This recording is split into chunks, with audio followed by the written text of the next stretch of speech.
the kiss cam kind of thing that goes around, and I guess we should play it. Do we have the video? That zeroed in on this one couple, and I'll describe it for the listening audience, though I imagine 99% of the audience has seen this clip already because it's gone totally viral. Let's watch it. Yeah. Oh, look at these two. All right, come on. You're okay? Oh, what? Either they're having an affair or they're just very shy. I feel like this isn't a good way, and if you're gonna get caught cheating, it shouldn't be like this. Well, maybe he should have thought of that before he was cheating. Makes you a scumbag. Let's just start there, full stop. But if you want to be a retarded scumbag, then you can go cheat on your wife at a concert where you're liable to be put on a massive camera in front of everyone, tens of thousands of people here in Boston, watching this. Yeah. Oh, look at these two. All right, come on. You're okay?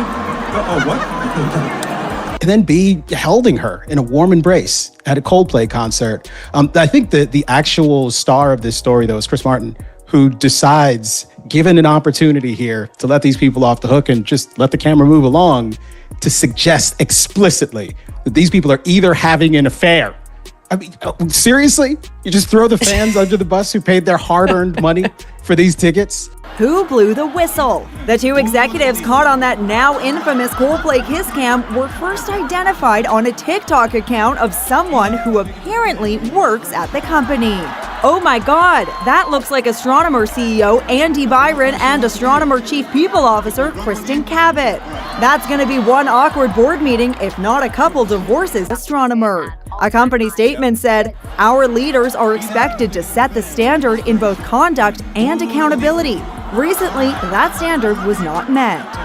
What happens when a billion-dollar CEO gets caught in a compromising position at a Coldplay concert and decides the best course of action is to threaten legal war against one of the world's biggest rock stars? Well, you're about to find out, because this story has everything. Corporate hypocrisy, workplace scandals, viral internet investigations, and a legal threat so ridiculous that it made the original scandal look like a minor embarrassment. We're talking about Andy Byron, the CEO of tech giant Astronomer, who went from respected business leader to internet laughingstock in the span of 30 seconds, all thanks to a kiss cam moment at Fenway Park that exposed way more than anyone bargained for. But here's where it gets absolutely wild. Instead of quietly handling the fallout like any reasonable person would, Andy decided to double down on the disaster by threatening to sue Chris Martin himself for making a joke that turned an awkward hug into the viral scandal of the year. What followed was a masterclass in how to turn a manageable crisis into a corporate catastrophe, complete with legal teams, board meetings, and a CEO so desperate to control the narrative that he forgot the first rule of damage control. When you're in a hole, stop digging. The kiss cam moment that started this entire mess seemed innocent enough at first glance. It was just another typical concert interaction at Fenway Park, with Chris Martin doing what Chris Martin does best, engaging with the crowd, spreading good vibes, and creating those spontaneous moments that make Coldplay concerts feel like communal experiences. But when that camera landed on Andy Byron embracing HR director Kristen Kitt, something about their body language immediately felt off. They weren't just caught off guard. They looked genuinely panicked, like deer in headlights who suddenly realized they were about to be exposed to 50,000 people and millions more watching online. The awkward way they pulled apart, the guilty expressions, the obvious discomfort, it was all captured in crystal clear detail for the world to analyze frame by frame. Then Chris Martin made the comment that would launch 1,000 memes and potentially end careers. He looked at the awkward couple and quipped about them either having an affair or being very shy. It was classic Chris Martin humor, spontaneous, slightly cheeky, and normally the kind of throwaway concert banter that gets a laugh and is forgotten before the next song starts. But this time, his offhand joke hit way too close to home. And suddenly, what should have been a fun crowd interaction became the viral moment that exposed the worst-kept secret in corporate America. Because here's the thing about Andy Byron and Kristen Kitt that makes this whole situation absolutely delicious in its irony. These aren't just random co-workers who got caught in an awkward moment. Andy is the CEO of Astronomer, a billion-dollar tech company that has built its entire brand around preaching ethics, corporate integrity, and workplace professionalism. Kristen is the head of HR who joined the company just 9 months earlier, which means she's literally the person whose job it is to prevent exactly this kind of situation from happening. And here's the kicker that makes it even more ridiculous. Just weeks before the concert, Andy had given an interview where he talked about having zero tolerance for inappropriate workplace relationships and how maintaining professional boundaries was essential to their company culture. So when the kiss cam footage started going viral and people began putting the pieces together, Andy's first instinct wasn't to apologize, wasn't to address the obvious hypocrisy, wasn't to handle the situation with any semblance of dignity or leadership. No, his brilliant strategy was to explore legal options against Chris Martin for daring to make a joke that exposed his affair. Within 48 hours, reports were surfacing that Andy was seriously considering a lawsuit, claiming he had been targeted, embarrassed, and publicly humiliated without warning or consent. The argument, apparently, was that he shouldn't have been subjected to potential filming without explicit notice, which shows a fundamental misunderstanding of how concerts, cameras, and basic reality work. While Andy was busy consulting lawyers and crafting legal threats, the internet was doing what the internet does best, turning into a collective detective agency determined to uncover every detail of this corporate soap opera. Twitter threads started dissecting body language, Instagram accounts began posting side-by-side comparisons of the couple's behavior, and Reddit users were digging up screenshots from company events that showed Andy and Kristen looking suspiciously cozy long before the concert incident. Former employees started coming forward anonymously, with one particularly damaging post describing their relationship as the worst-kept secret at the company, and revealing that office gossip about their affair had been circulating for months. The corporate culture contradiction was absolutely devastating to watch unfold. Astronomer had positioned itself as the gold standard for modern tech workplaces, with endless marketing materials about their commitment to transparency, trust, and respect. Andy had personally built his reputation on the idea that ethics were the core of business success, that companies succeed when leaders model the behavior they expect from employees. The viral scandal wasn't just embarrassing, it was a complete contradiction of everything the company claimed to stand for, and everyone could see the hypocrisy from space. But here's where Andy's legal threat becomes even more ridiculous. Any competent lawyer could have told him that his case was dead on arrival. Concert venues have disclaimers everywhere protecting artists and organizers from exactly this kind of situation. There are clear signs warning all guests that they may be filmed, photographed, or broadcast during the event. Chris Martin's team had all the proper documentation and legal coverage for spontaneous crowd interactions, because this is literally part of what people pay to experience at a Coldplay concert. The legal reality was that Andy had about as much chance of successfully suing Chris Martin as he did of convincing people that hugging his HR director at a concert was totally innocent and professional. Chris Martin himself seemed completely unbothered by the uproar and legal threats, which honestly just made the whole situation even more embarrassing for Andy. The artist viewed the incident as routine concert interaction, the kind of spontaneous moment that happens at every show when you're engaging with 50,000 people in real time. For longtime Coldplay fans, this kind of crowd banter is just part of the expected experience. Chris Martin has been making spontaneous comments about audience members for decades without anyone threatening to sue him into oblivion. The public opinion backlash was swift and brutal. Instead of rallying sympathy for Andy as some kind of victim of unfair treatment, people started framing Chris Martin as an artist just having fun, while Andy came across as thin-skinned and desperate to avoid accountability for his own actions. The memes started flowing. Jokes about declaring war on Coldplay, comparisons to other ridiculous celebrity lawsuits, and general mockery of a CEO who thought he could legally bully his way out of facing consequences for workplace misconduct. Behind the scenes at Astronomer, the tension was reaching crisis levels. The Andy-Kristen relationship had apparently been an open secret among senior executives, with board members holding closed-door meetings and investors making daily calls demanding explanations for how their CEO had become a viral meme. The HR department was in full damage control mode, trying to reassure employees that workplace policies would actually be enforced, despite their leaders' obvious violations. While everyone wondered how you maintain a culture of accountability when the person at the top is flagrantly ignoring the rules he claims to champion. Eventually, reality set in, and Andy was forced into strategic retreat. His legal team apparently delivered some blunt advice about the weakness of his position and the likelihood that pursuing a lawsuit would only prolong the embarrassment and draw more attention to his affair. The sudden disappearance from public view, the abandonment of legal threats, the shift to internal damage control, it all pointed to a man who finally realized that threatening Chris Martin wasn't going to make people forget about his workplace relationship with his HR director. But the internet wasn't done with its investigation. New evidence kept surfacing. Photos showing Andy and Kristen arriving at the concert together, social media posts revealing they had been acting like a couple all night, viral tweets highlighting their obvious chemistry that apparently everyone could see except their respective spouses. What started as an awkward 30-second moment had transformed into a full corporate soap opera with daily revelations and escalating consequences. The corporate fallout was swift and devastating. Astronomer's pristine leadership image was permanently shattered, with employees now openly questioning whether their culture of accountability applied to everyone or just the people without executive titles. Private discussions about restoring employee trust became a daily necessity, and serious questions emerged about Andy's future as CEO of a company whose reputation he had single-handedly destroyed through his personal choices and disastrous handling of the aftermath. The broader implications of this scandal extend far beyond one CEO's poor judgment and even worse crisis management. We're living in an era where the line between public and private life has been completely erased by social media, where every moment can explode into viral controversy, where corporate leaders can't separate their personal behavior from their professional responsibilities. Andy Byron learned the hard way that when you're the face of a company, your actions reflect on everyone who works for you. And when you're caught violating the very principles you claim to champion, no amount of legal threats can restore your credibility. The ripple effects are still being felt throughout the corporate world, with this incident becoming a cautionary tale about leadership, accountability, and the power of unscripted moments in our digital age. Companies are having conversations about social media policies, executive behavior standards, and crisis management strategies because everyone can see how quickly a respected leader can become a corporate liability through a combination of poor judgment and worse damage control. What makes this story so absolutely perfect in its absurdity is that Andy Byron had multiple opportunities to handle this situation with grace, accountability, and leadership. He could have acknowledged the inappropriate relationship, apologized to his employees and stakeholders, and worked to rebuild trust through actions rather than legal threats. Instead, he chose to double down on denial, blame Chris Martin for exposing his affair, and threaten legal action against one of the world's most beloved musicians for making a joke that happened to be uncomfortably accurate. The lesson here isn't just about workplace ethics or the dangers of social media. It's about how ego and desperation can turn a manageable crisis into a career-ending catastrophe. Andy Byron went from respected CEO to internet punchline, not because he made a mistake, but because he refused to take responsibility for it and instead tried to bully his way out of consequences through ridiculous legal threats that only made him look more guilty and more desperate. In the end, Chris Martin kept making music, Coldplay kept selling out stadiums, and Andy Byron learned that you can't sue your way out of accountability. The kiss cam moment lasted 30 seconds, but the fallout will follow him for the rest of his career, serving as a permanent reminder that in the digital age, your character is always on display, and no amount of legal threats can restore a reputation destroyed by your own actions and poor judgment.